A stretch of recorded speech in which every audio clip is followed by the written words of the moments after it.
فاضل بریلوی رحمۃ اللہ علیہ فرماتے ہیں کہ قیامت میں منظر اس طرح کا ہوگا کہ نبی پاک ہمارے آگے آگے چلیں گے اور ہمیں اللہ کی رحمت کی خوشخبری سناتے جائیں گے، اور جب حضور یہ خوشخبریاں سنائیں گے تو حضور کے لبھہ مبارکہ سے پھول گریں گے اور ہم ان کو اٹھاتے جائیں گے۔ فرماتے ہیں خود تو وہ تھوڑی دیر کے لیے روئیں گے اللہ کی بارگاہ میں کہ یا اللہ انہیں معاف کر دے، خود روئیں گے لیکن ہمیں ہنسا دیں گے۔ پیش حق مجدہ شفاعت کا سناتے جائیں گے، آپ روتے جائیں گے پر ہم کو ہنساتے جائیں گے۔ اور باغ جنت میں محمد صلی اللہ تعالیٰ علیہ وسلم، باغ جنت میں محمد مسکراتے جائیں گے، پھول رحمت کے گریں گے ہم اٹھاتے جائیں گے۔ حشر تک ڈالیں گے ہم پیدائش مولا کی دھوم، اور مثل فارس نجد کے قلعے گراتے جائیں گے۔ اور کیا ذوق بیان کیا، فرمانے لگے خاک ہو جائیں عدو جل کر مگر ہم تو رضا، دم میں جب تک دم ہے ذکر ان کا سناتے جائیں گے۔ جب تک سانسوں کی ڈوری چل رہی ہے، دم میں جب تک دم ہے ذکر ان کا سناتے جائیں گے۔ اللہ تبارک و تعالیٰ نے نا ہمارے محبوب کریم علیہ السلام کو دنیا میں بھیجا تو فرمایا یا ایھا الناس قد جاءکم برہان من ربکم، اے لوگو تمہارے پاس تمہارے رب کی دلیل آ گئی ہے۔ اللہ تبارک و تعالیٰ نے محبوب پاک علیہ السلام کو سراپا دلیل بنا کے بھیجا۔ باقی انبیاء کرام علیہم السلام کے پاس بھی اپنی نبوت کے دلائل کے طور پر بے شمار معجزات تھے، اور حضور کریم علیہ السلام کے تو پورے وجود کو ہی اللہ نے معجزہ بنایا ہے۔ اور نبی پاک صلی اللہ تعالیٰ علیہ وآلہ وسلم کی نبوت کی دلیلیں، حضور کے رسالت کے مستحکم دلائل جگہ جگہ آپ کو ملیں گے۔ سب سے پہلی چیز تو یہ سمجھنے والی ہے کہ نبی پاک علیہ السلام نے جس چیز کو سب سے پہلے اپنی نبوت کی دلیل کے طور پر بیان فرمایا وہ حضور کا کردار ہے، سیرت ہے، عمل ہے، حضور کا لوگوں کے ساتھ رویہ ہے۔ نبی پاک علیہ السلام کی تبلیغ کے 3 دور ہیں۔ ایک تو حضور نے اپنے قول سے تبلیغ فرمائی ہے، وہ 40 سال کی عمر سے محبوب نے اعلان فرمایا اور تبلیغ کی۔ اور ایک نبی پاک صلی اللہ تعالیٰ علیہ وسلم بالواسطہ حضور کی تبلیغ ہے جو آج تک جاری ہے۔ امت کے علماء، مشائخ، مبلغین حضور کے دین کو آگے پھیلا رہے ہیں، تو دراصل یہ بھی تبلیغ رسول پاک علیہ السلام ہی کی تبلیغ۔ اور ایک حضور کی تبلیغ کا دور ہے، حضور کی پیدائش سے لے کر ولادت مبارکہ سے لے کر حضور علیہ السلام کے اعلان نبوت تک۔ اس دوران نبی پاک نے جو تبلیغ فرمائی ہے وہ اپنے کردار سے فرمائی ہے۔ عرب کا وہ معاشرہ جو بڑا میلا کچیلا گدلا ہو چکا تھا، جس کے اندر سراسر مادہ پرستی کا زور تھا، جس کے اندر لوگ انسانوں کی خرید و فروخت کرتے تھے، جس کے اندر بیٹیوں کو زندہ دفن کر دیتے تھے، جس کے اندر جو آدمی جتنا زیادہ مضبوط ہوتا تھا اتنا زیادہ لٹیرا بن جاتا تھا، اس معاشرے کے اندر رسول کریم علیہ السلام نے 40 سال گزارے، اور اس طرح گزارے کہ جو بیگانے بھی تھے وہ بھی کہا کرتے تھے یہ صادق ہیں، یہ امین ہیں۔ اور جب حضور نے اعلان نبوت کیا تو فرمایا، یہ قرآن مجید کے لفظ ہے، فرمایا فَقَدْ لَبِثْتُ فِيكُمْ عُمَرًا مِّن قَبْلِهِ أَفَلَا تَعْقِلُونَ، میں تمہارے بیچ عمر کا ایک حصہ گزار چکا ہوں، تمہیں عقل نہیں ہے، شعور نہیں ہے۔ نبی کریم علیہ السلام نے اپنے کردار کو، اپنے عمل کو اپنی نبوت کی دلیل کے طور پر بیان فرمایا۔ وہ تو حضرت حلیمہ بھی فرماتی ہیں نا، جب میں نبی کریم علیہ السلام کو اپنے گھر لے گئی تو میرا اپنا بچہ بھی دودھ پیتا تھا، 2 میرے بیٹے ہو گئے، ایک میری یہ نسبی اولاد اور حضور میری رضائی اولاد۔ تو کہتی ہیں جب میں کریم محبوب علیہ السلام کو اپنے سینے سے لگاتی تھی تو حضور میرے ایک پستان سے دودھ پیتے تھے اور دوسرا اپنے بھائی کے لیے چھوڑ دیا کرتے تھے۔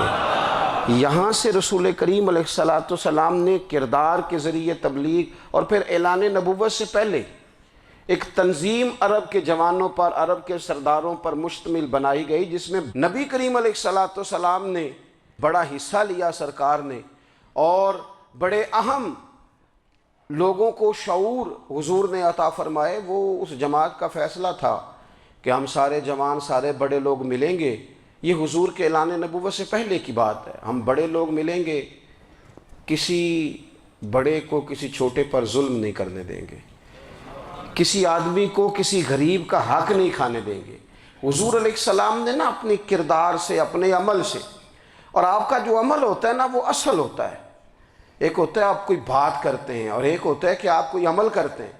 آپ جب عمل کرتے ہیں تو عمل کے ذریعے بھی لوگوں تک بات پہنچتی ہے کہ دراصل آپ کا اٹھنا بیٹھنا چلنا پھرنا کیا ہے۔ میرے رسول کریم علیہ السلام کا اٹھنا بھی ایک نبی کا، بیٹھنا بھی ایک نبی کا، بات کرنا بھی ایک نبی کا، معاملات زندگی کرنا بھی ایک نبی کا، لین دین کرنا بھی ایک نبی کا۔ ایک شخص کہتے ہیں میں نے اعلان نبوت سے پہلے حضور علیہ السلام سے کوئی چیز خریدی تھی اور میں نے عرض کیا تھا آپ یہاں تشریف رکھیں، میں پیسے لے کے آتا ہوں۔ میں 3 دن کے بعد آیا۔ دیکھو یہ بات کرنی کتنی آسان ہے، بولنی کتنی آسان ہے، پر 3 دن یہاں میرے بھائی کو کسی شخص کو 2 گھنٹے انتظار کرنا پڑ جائے تو لوگ کہتے ہیں الانتظار اشد من القتل، یہ تو قتل سے زیادہ تکلیف والا معاملہ ہے منتظر رہنا کسی کا۔ کہتے 3 دن کے بعد میں آیا تو میرے رسول کریم وہیں تشریف فرمایا، بس اتنا فرمایا یار تم نے مجھے بڑی تکلیف میں ڈال دیا، 3 دن ہو گئے یہاں رکے ہوئے۔ تو حضور نے اپنے کردار کو، اپنے عمل کو، اپنے معاملات کو سب سے پہلے اپنی نبوت کی دلیل کے طور پر پیش کیا۔ کسی نے کیا خوب کہا تھا کہ جو تیری جان کے دشمن ہیں وہ بھی کہتے ہیں، وہ جو تیری جان کے دشمن ہیں، بظاہر تو آئے ہیں نا ہجرت کی رات جان لینے، لیکن امانتیں حضور کے گھر میں رکھی ہوئی ہیں، امانتیں کاشانہ نور پہ پڑی ہیں۔ وہ جو تیری جان کے دشمن ہیں وہ بھی کہتے ہیں کہ امین تو ہے اور صداقت کی آبرو تو ہے، امین بھی تو ہے، صداقت کی آبرو تو ہے۔ تو پہلے کردار، پھر دوسری بات، اللہ تعالیٰ نے اپنے محبوب علیہ السلام کو اپنا مطلق نائب بنا کر، اپنا محبوب اعظم بنا کر، ویسے ہی سارے انسانوں کے بارے میں کہا وَإِذْ قَالَ رَبُّكَ لِلْمَلَائِكَةِ إِنِّي جَاعِلٌ فِي الْأَرْضِ خلیفہ، میں زمین میں اپنا نائب بنانے والا ہوں۔ لیکن حضور علیہ السلام تو محبوب ہے نا، حضور کی نیابت تو محبوبیت کے درجے پر فائز ہے۔ تو رسول پاک کو رب کریم نے اس طرح کا بنا کے بھیجا کہ حضرت عبداللہ ابن رواحہ رضی اللہ تعالیٰ عنہ بیان فرماتے ہیں کہ اگر حضور کوئی معجزہ نہ بھی دکھاتے، نبی کریم علیہ السلام سے کوئی اعجاز لوگ نہ بھی دیکھتے، تو محبوب کا تو چہرہ ہی اس طرح کا تھا، لوگوں نے دیکھتے جانا تھا اور کلمہ پڑھتے جانا تھا۔ لیکن باوجود اس کے میرے رسول پاک کا اعجاز یہ ہے، کمال یہ ہے کہ حضور کبھی اشارہ کر دیں تو چاند 2 ٹکڑے ہو جائے، کبھی دعا مانگ دیں تو ڈوبا ہوا سورج واپس آ جائے، کبھی محبوب گزرنے لگیں تو پتھر آپ پر سلام پڑے، کبھی حضور پہاڑ پر چڑھ جائیں تو پہاڑ وجد میں آ کر جھومنے لگیں، محبوب کا کبھی نماز پڑھاتے ارادہ بن جائے تو اللہ تعالیٰ قبلے کا رخ ہی تبدیل فرما دے۔ کیا خوبصورت سوچ ہے اور کیا نظریہ دیتے ہیں بریلی کے امام۔ فرماتے ہیں اجابت کا جوڑا عنایت کا صحرا، دلہن بن کے نکلی دعائے محمد، اور اجابت نے جھک کر گلے سے لگایا بڑی ناز سے جب دعائے محمد۔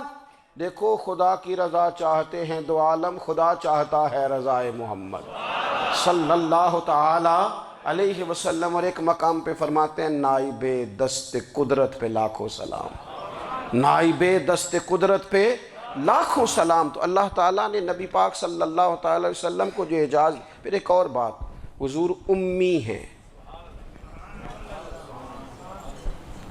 دنیا میں آ کر محبوب نے کسی سے پڑھا ہی نہیں۔ میرے محبوب نے جتنا پڑھا ہے رب کریم سے ہی پڑھا ہے۔ الرحمن علم القرآن خلق الانسان، رحمان نے قرآن سکھایا پھر انسان بنایا۔ اللہ تبارک و تعالیٰ کی بارگاہ کرم سے حضور نے لیا۔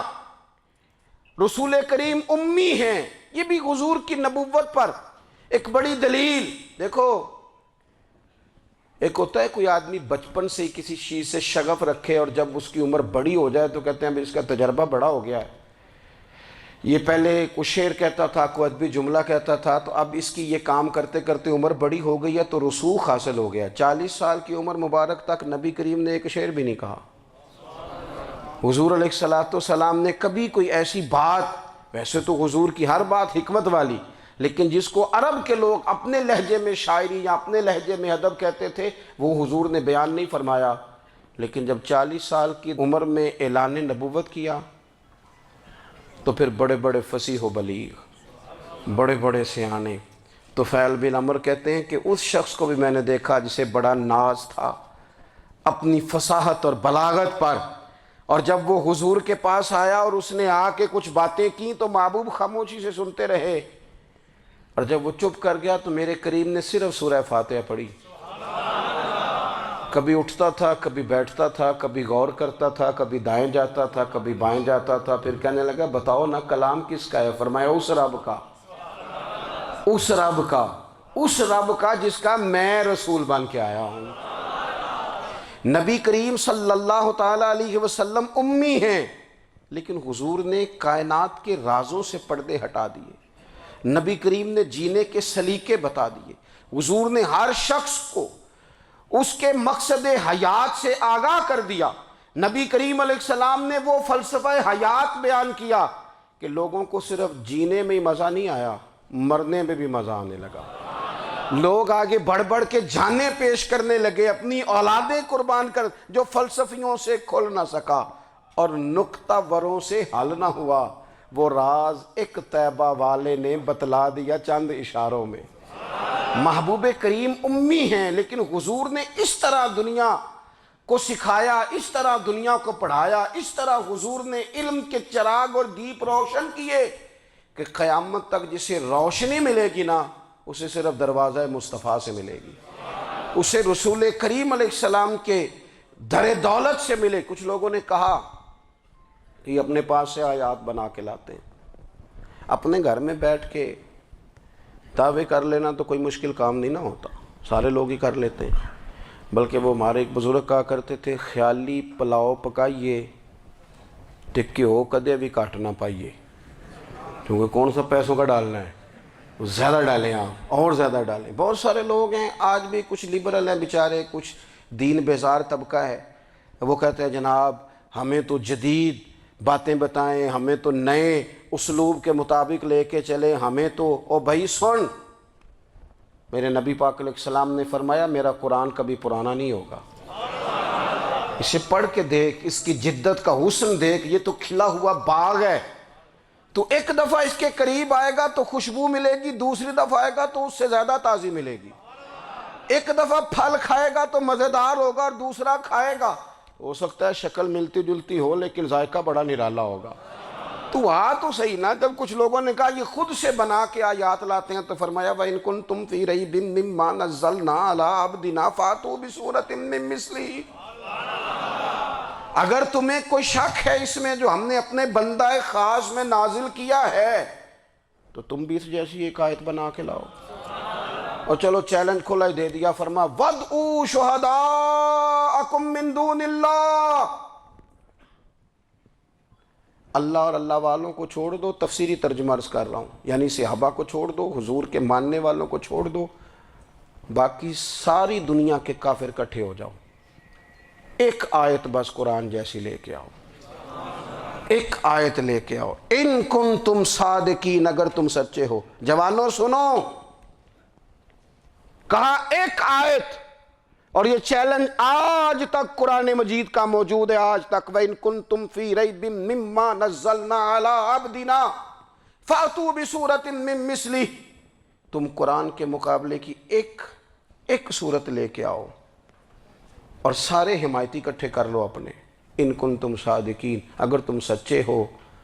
جواب تو ادھر سے آنا تھا نا، لیکن کائنات کے رب نے جواب بھی خود دیا، فرمایا فَإِن لَّمْ تَفْعَلُوا وَلَن تَفْعَلُوا، اگر تم نہ لا سکے، اور فرمایا تم لا سکتے بھی نہیں، اگر تم نہ لا سکے اور تم لا سکتے بھی، نہ خنجر اٹھے گا نہ تلوار تم سے، یہ بازو میرے آزمائے ہوئے ہیں، وَلَن تَفْعَلُوا، تم لا بھی نہیں سکتے، فَاتَّقُوا النَّارَ الَّتِي وقود الناس والحجارہ، پھر اس آگ سے ڈر جاؤ جس کا ایندھن آدمی اور پتھر ہے۔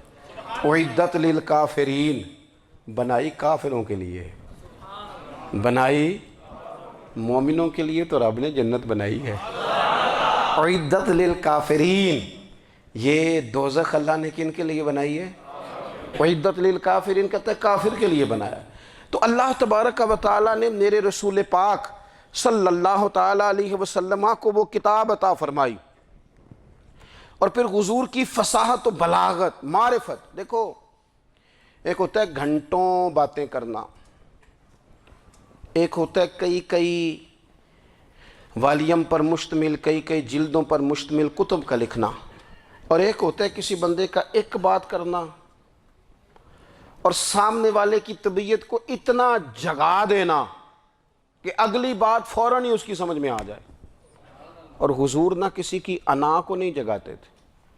ہم بعض اوقات کسی سے خطاب کرتے ہیں، بات کرتے ہیں تو سامنے والے کی انا کو جگا دیتے ہیں، ٹھیس پہنچاتے ہیں، وہ کہتا چل پھر تگڑا ہو جا، میں بھی آیا۔ حضور انا نہیں جگاتے تھے، میرے نبی پاک ضمیر جگاتے تھے تاکہ وہ شخص فیض حاصل کر سکے، اسے کچھ ملے۔ نبی کریم کا جو انداز تکلم ہے وہ اس طرح کا ہوتا تھا کہ انسان خود بخود کھل اٹھتا تھا کہ مطلب یہ بات ہونے کیا لگی ہے، مطلب حضور کیا فرمانے لگے۔ نبی کریم صلی اللہ تعالیٰ علیہ وسلم، ایک دن محبوب کریم نے صحابہ کے بھی یہ حضور کی فصاحت و بلاغت دیکھے، فرمایا محبوب نے کتنا نادان ہے وہ شخص جو اپنے ماں باپ کو گالی دے۔ کھلی ہو گئی لوگوں کی آنکھیں، کان کھڑے ہو گئے کہ یا رسول اللہ کون ایسا بدبخت ہے جو ماں باپ کو گالی دے گا۔ تو اب جب سوالات ذہنی سطح پر پوری طور پر ابھر گئے نا، تو اب رسول کریم نے بات سمجھائی۔ یہ ہے فصاحت و بلاغت، تیرے آگے ہیں یوں دبے لچے فصحاء عرب کے بڑے بڑے، کوئی جان منہ میں زبان نہیں بلکہ جسم میں جان نہیں۔ یا رسول اللہ کون ایسا نالائق ہے جو ماں باپ کو گالی دے؟ اب جب ذہنی سطح یہاں تک ابھر آئی تو اب حضور نے سمجھایا، فرمایا جب تم کسی کے ماں باپ کو گالی دو گے نا تو وہ بھی تو جواب میں تمہارے ماں باپ کو دے گا نا، تو فی نفس ہی یہ تم نے خود ظلم کیا ہے اپنے ماں باپ پر۔ کیوں تم نے ایسا لہجہ اختیار کیا کہ جس سے سامنے والے کی انا جاگ جائے اور وہ تمہارے مقابلے میں آ کر کے کھڑا ہو جائے؟ کیوں تم نے اس طرح کے انداز اختیار کیے کہ جس سے سامنے والا بھی سارے پنجے کھڑے کر کے باہر نکل آئے اور کہے آ جاؤ پھر میں ابھی میدان میں حاضر ہوں؟ رسول کریم کی فصاحت، بلاغت دیکھیں نا، حضور دو چار جملوں میں ساری بات سمجھا جاتے ہیں۔ ایک حدیث پاک اگر ہماری سمجھ میں آ جائے، ایک روایت نبی پاک صلی اللہ تعالیٰ علیہ وسلم نے فرمایا خوبصورت مسلمان وہ ہے جو بے مقصد باتوں کو چھوڑ دے۔ لو اس سے پوری زندگی سجائی جا سکتی ہے، ایک جملے سے پوری زندگی سواری جا سکتی ہے، کوئی لمبی چوڑی باتوں میں جانے کی ضرورت نہیں۔ کہا خوبصورت مسلمان یہ ہے جو بے مقصد باتوں کو چھوڑ دے، لا یعنی باتوں کو، کیا کہتے ہیں ہمارے دیہات کے لوگ، جڑے پنڈ جانا نہیں اودا راہ پوچھنے دی، لیکن آج کل لوگ باز آندے یعنی جس بات کا بالکل تعلق نہیں نا وہ بات بھی کرتے جاتے ہیں، جس کا شعبہ ہی نہیں وہ بھی چھلانگ لگا لگا کے اس میں آ جاتا ہے۔ ہم اپنا وقت ضائع کرتے ہیں، اپنی صلاحیتیں ضائع کرتے ہیں، اپنا نقصان کرتے ہیں۔ ہم اپنا کام صحیح کر کے نہیں کرتے اور دوسری ساری دنیا کو ٹھیک کرنا چاہتے ہیں۔ او بھائی آپ جس جگہ جس شعبے سے تعلق رکھتے ہیں آپ اپنے معاملات میں مضبوطی پیدا کریں۔ حضور نے اپنی فصاحت کے ساتھ، بلاغت کے ساتھ لوگوں کو قائل کیا، اور قرآن مجید کی تاثیر کا یہ اثر میرے کریم رسول نے دکھایا کہ رات کو جب حضور بیٹھ کے قرآن پاک پڑھتے تھے نا، جب یاسین والے نبی خود یاسین کی تلاوت کریں،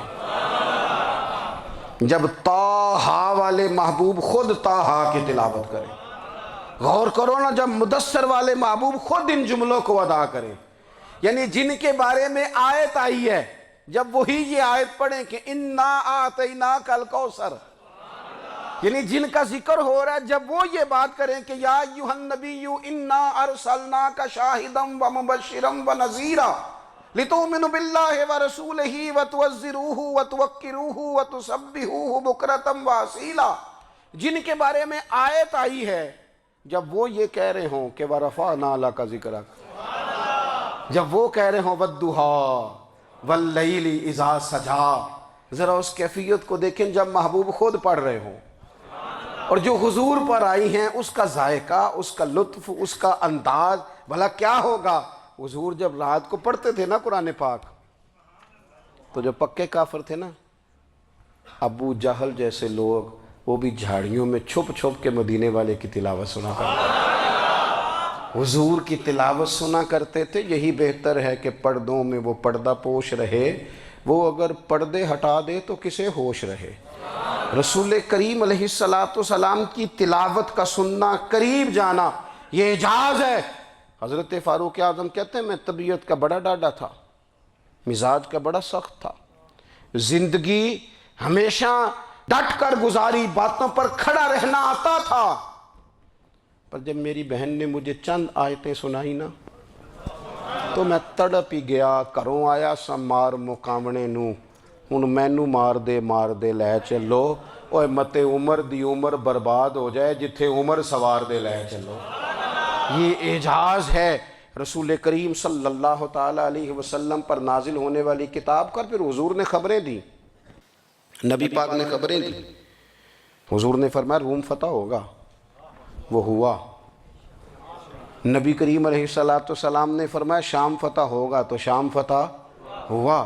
فرمایا ایران فتح ہوگا، تو ایران فتح ہوا۔ سراقہ بن مالک کہتے ہیں ایک گاؤں پر بھی مسلمانوں کی حکومت نہیں تھی، ایک گاؤں پر۔ حضور مکہ مکرمہ سے نکل رہے تھے، مدینہ طیبہ تشریف لے جا رہے تھے، ابھی راستے میں تھے، میں 100 سرخ اونٹوں کے لالچ میں معاذ اللہ حضور کو گرفتار کرنے پہنچ گیا۔ محبوب نے حکم دیا، حضور کا معجزہ میں نے آنکھوں سے دیکھا، میرا گھوڑا زمین میں دھستا چلا گیا، میں نے معافی مانگی، حضور نے معاف کر دیا۔ میں نے سمجھا اچانک ہو گیا ہے، یہ منوانا بھی بڑا مشکل کام ہے۔